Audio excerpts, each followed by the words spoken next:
দেহের পরিবর্তন ছাড়া মৃত্যু আর কিছুই নয়।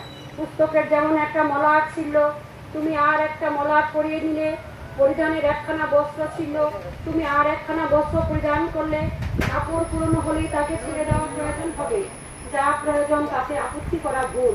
সেরা কাপড় ছেড়ে দেওয়ার জন্য তৈরি হয়ে থাকাই সঙ্গত। মৃত্যু সর্বজনীন। আর মৃত্যু হয় কি?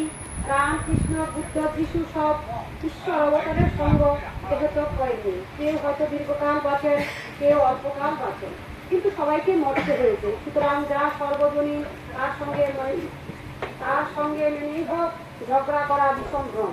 মৃত্যুর মানে ধ্বংস নয়, মৃত্যুর মানে বিবর্তন।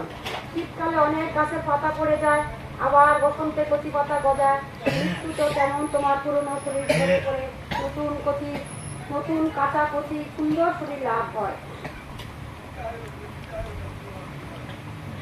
মৃত্যুর জন্য তৈরি থাকা ভালো। শ্রীযুক্ত বড়দাদু শ্রী শ্রী রমণীকে বলিলেন যে রায় সাহেব মজুমদার বিশ্বস্ত সূত্রে সংবাদ পাইয়াছেন যে শ্রী শ্রী রমণীকে হত্যা করিবার জন্য প্রবল ষড়যন্ত্র চলিতেছে।